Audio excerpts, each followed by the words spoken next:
Let's start. I'm Davide Ottonello. I'm working in STAM as project engineer. STAM is an engineering firm based in Italy, which is quite active in the safety, security, and automation fields, as well as research and development projects. The topic of this presentation is, of course, risk analysis, which is a skill which is ingrained in STAM for more than 10 years.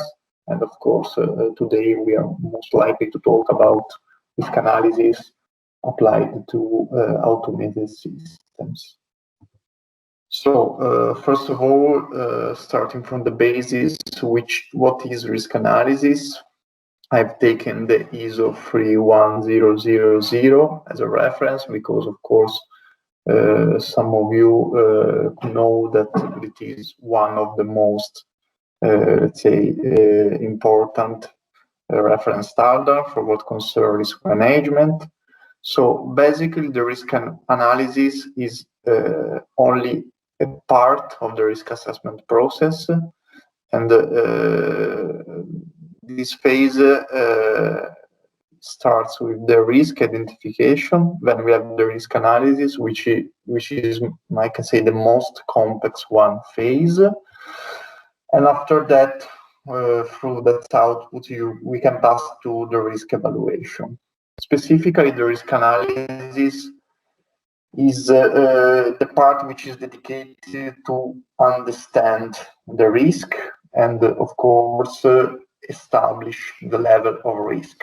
So it is a very complex process which involves lots of factors, and of course it has the main goal, of course, to at the end establish a risk level for each event which can affect the system. Of course, we are talking about bad events which can cause negative consequences, and of course it could be the possibility to have high damages, of course, to the system. As said before, risk analysis involves many factors. I've tried to recap here in this slide which are the key factors that we have to consider while we are undertaking the risk analysis. So, first of all, the main factor, of course, is uncertainty, because we are talking about events that have happened, maybe, but we don't know if they will happen again and when. So we have to always cope with uncertainty when we are talking about risk analysis. When we are talking about events, and specifically about malicious events such as attacks and faults, generally we can speaking about threats.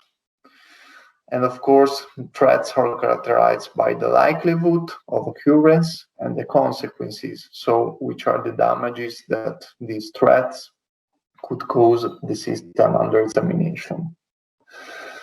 There are other key factors such as the connectivity, which is very important to date, because of course we will know that we are living in an interconnected world, so we have kind of cascading effect, domino effect, and so on.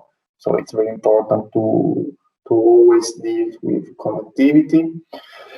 Existing controls, because we have already some safety measures put in place there, and we have, of course, to evaluate the effectiveness of these measures against the threats. Time, because of course the risk can change over the time, can change over the day, over the year, and so on. And finally, the complexity. Of course, complex systems are more difficult to be examined rather than simple systems. So this is something that we should consider every time we need to perform risk analysis. Another important question is why we have to perform risk analysis.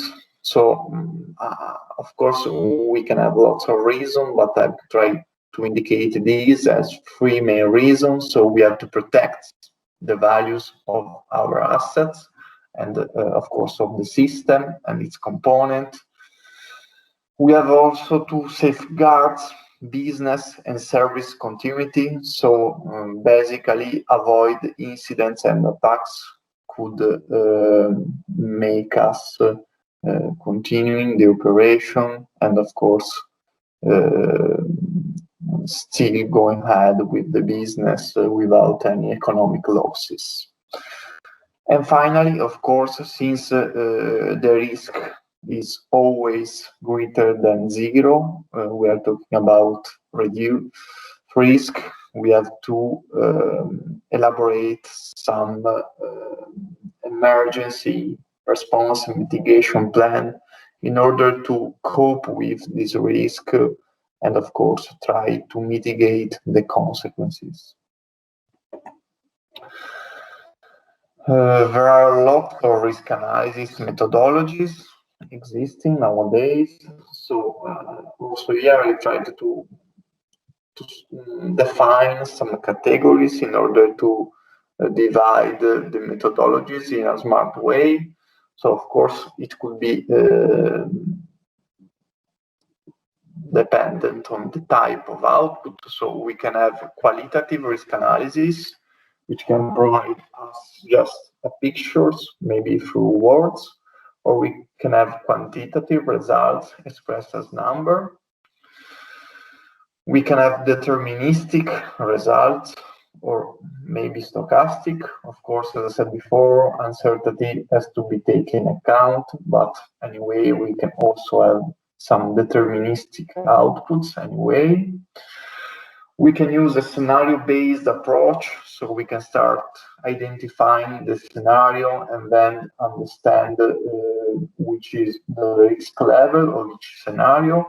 Or alternatively, we can start from threats. We can then generate scenario and in the end calculate the risk of this scenario. And finally, we can have some risk analysis which are very tailored to some domain or some use case, or otherwise we can have some general purpose risk analysis which can be applied to several domains and use cases. Going deeper in detail about the methodology proposed by STAM, I firstly can say that this methodology has been developed in several research and development projects across the last decade. So this is, as I said before, something very ingrained in our company.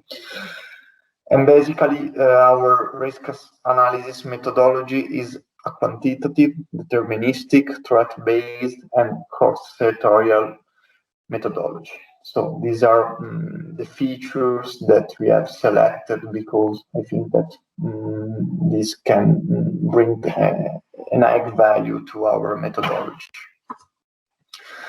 These are the main steps of the methodology. So of course we need some inputs.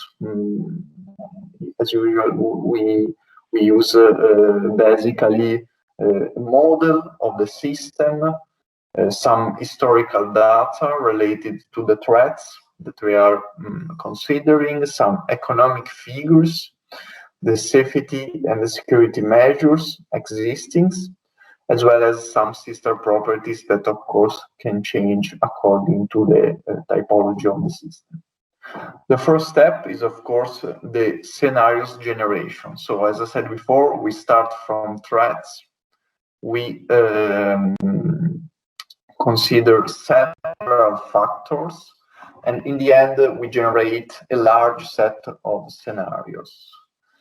After that, we have to simulate these scenarios, so understand how these scenarios could evolve, also considering the effectiveness of the different safety and security measures that have been implemented in the considered system.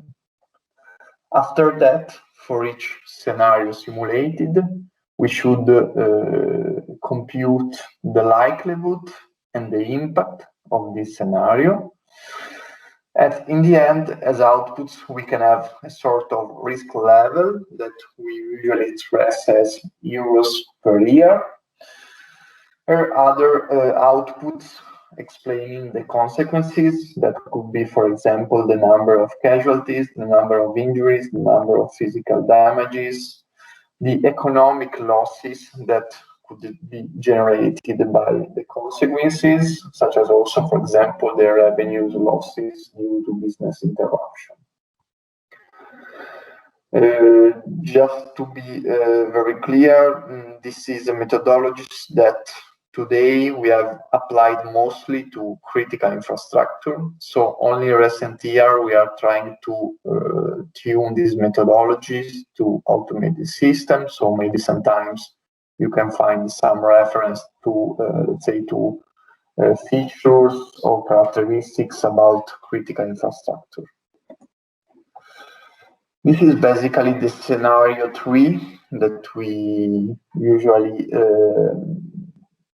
model into the algorithms of this risk analysis methodology. So, of course, as a start, we consider the type of threat. So it could be an attack, an incident, or a failure of the system. After that, we should consider the entry point. So basically, from where the threat can enter into the system. So you know that for each threat, we can have several different entry points. We should consider also the target, so which is the system of the component of the system to whom the threat occurs. The magnitude of the threat, which is kind of measure of intensity of the threat. We basically divide this entity in different levels, such as low, medium, and high.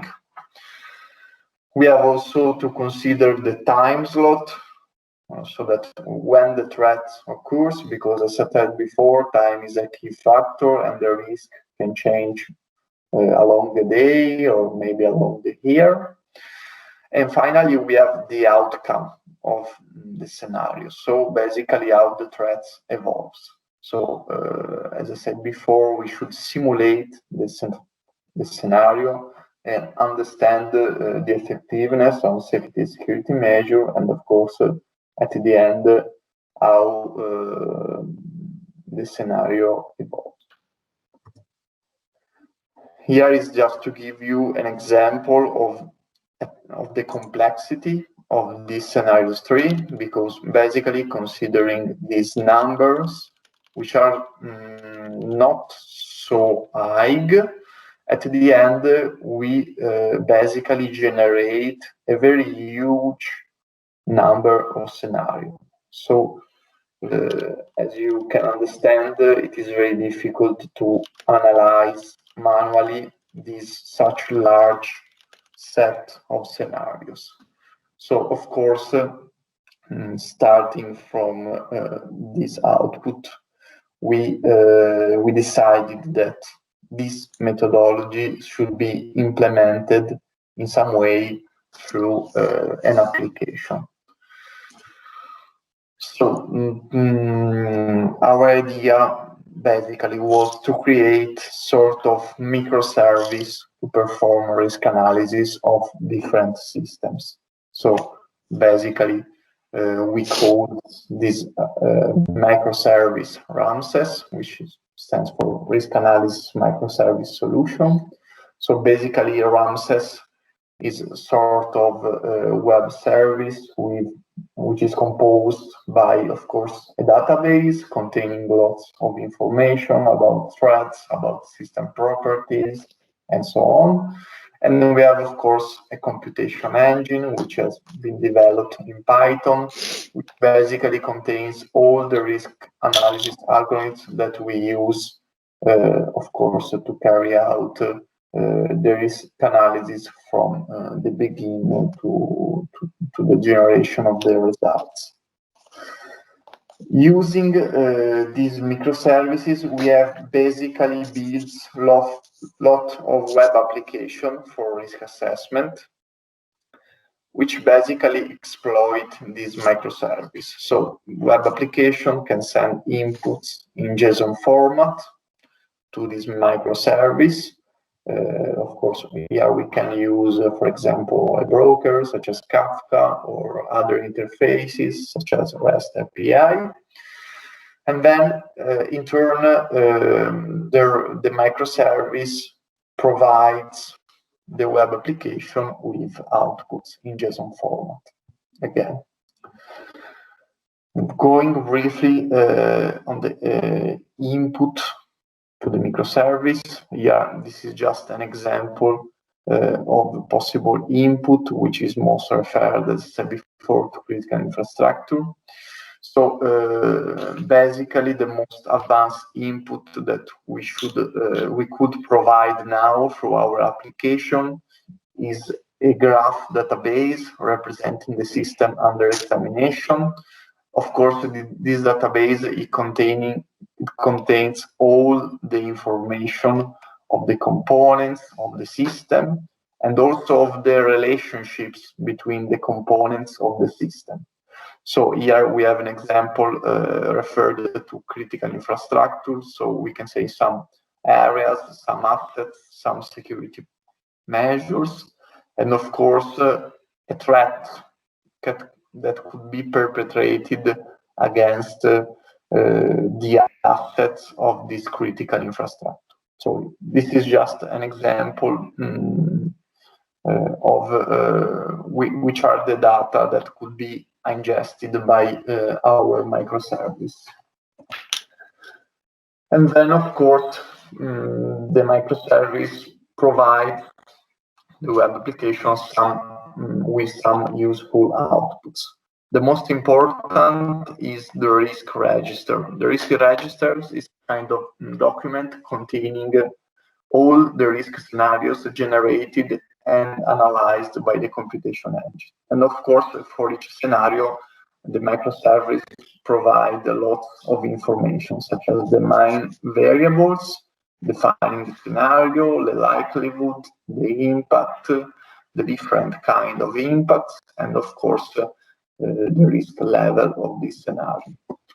Starting from this register, we could then elaborate and aggregate the output to obtain different indicators that could be, for example, sort of global risk level of the system, global vulnerability level, risk profile during the day or during the year, according to the time slot that we are modeling, and of course, sort of detailed risk and vulnerability levels for each component of the system.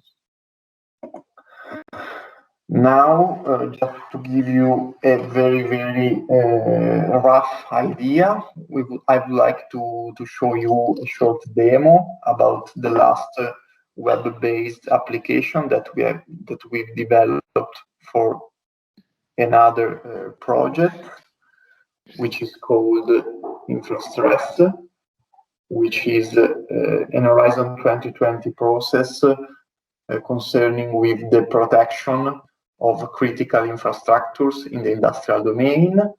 Can you confirm that you can see the web application now? Yes. Okay, perfect. So just to give you an idea, here in this application, we can model different critical infrastructures, and for each critical infrastructure, we can model different configuration. Here, for example, I've created one configuration for, let's say, a kind of minimum protection standard, and another one for what could be sort of maximum protection standards. Basically, first, the user is requested to edit its own infrastructure. So basically, it can enter some useful data for the risk analysis, such as the country in which is located the critical infrastructure, the number of employees, the value of statistical life, which is kind of measure of the economic losses in case of fatalities and injuries. Then again, the user can enter the security measures which are implemented into the facility by simply drag the item from the list and drop it in this blue box. Of course, again, the user can delete this item. The same can be done with with the areas of the critical infrastructure. So just to give you an idea, we can try to edit an already existing area that I've modeled for just for this demo. So I take this area, which is a tank farm.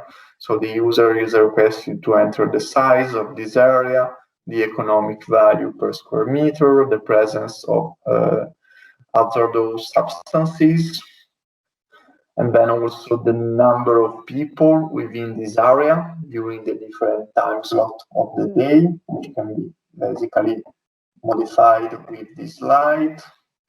Then again, which are the security measures that are effective on this area, and finally, which are the assets that are placed within this area. So here, for example, we have kind of electrovalve, several tanks, and of course we have also some security measures which insist on the assets.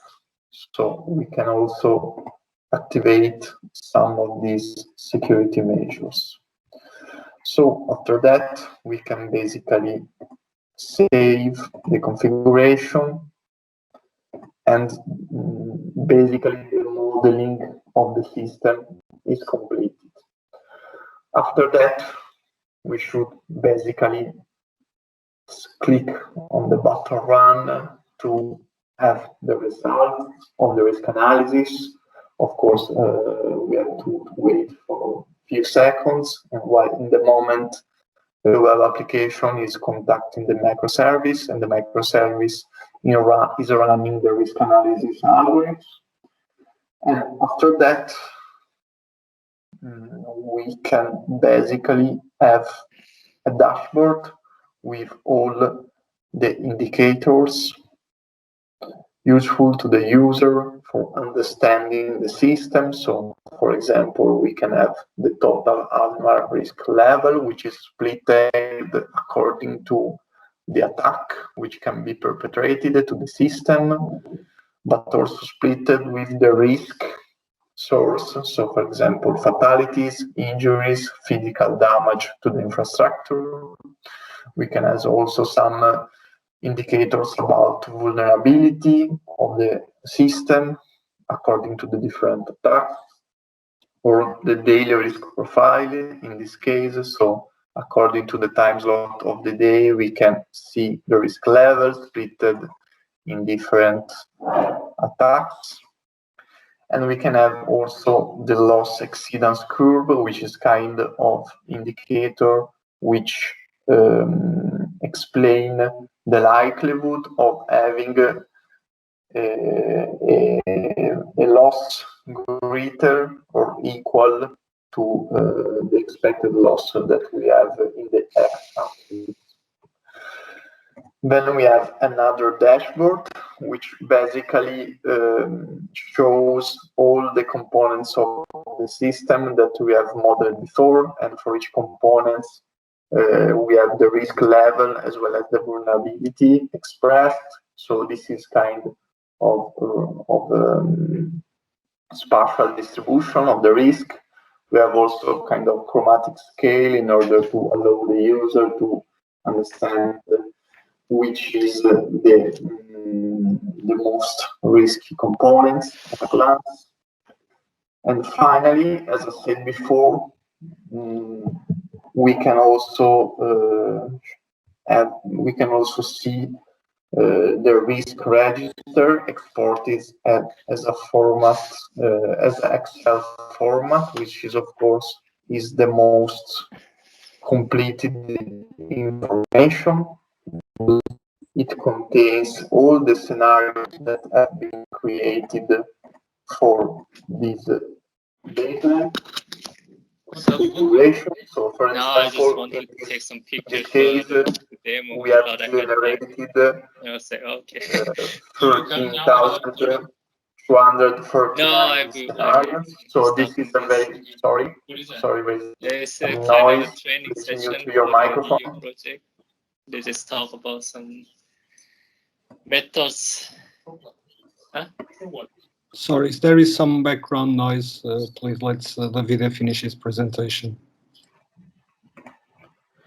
Yes, I was saying that this is the risk register containing all the risk scenarios that have been generated, simulated, and analyzed by the microservice. So, as I said before, this is a very huge number because here we have around 13,250 scenarios. For each scenario, as I said before, we can see the main coordinates of the scenarios, as well as the outputs generated by the microservice using risk analysis algorithms, such as the likelihood, the different impacts, number of fatalities, number of injured, physical damage percentage, and the economic losses which are generated by these consequences, and of course, in the end, the risk level which is associated to all the scenarios.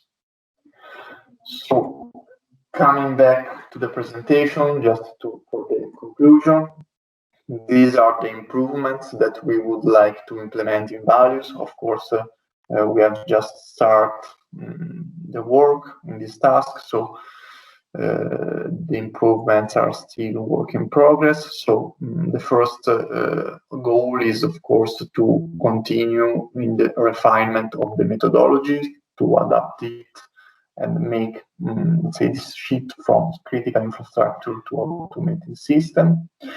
Another important goal that we want to achieve is reach a detailed modeling of the cascading effect, which is, of course, a very important factor which shouldn't be neglected because, of course, as I said before, we are living in internet connected world.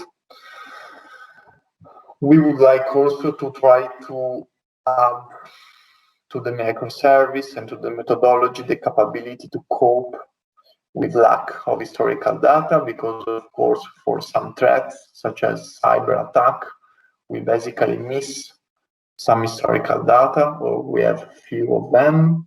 So the idea is to try to use artificial intelligence to in some way generate simulated data, or anyway have kind of forecasting about these threats without having any historical data set.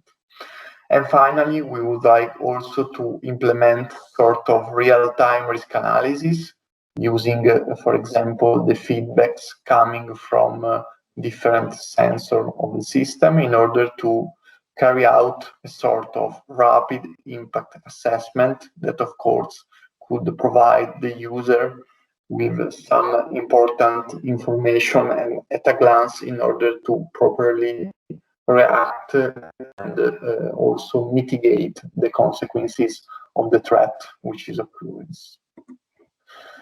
And that's all from my side. I hope I made it clear. And of course, if you have questions, please feel free to ask.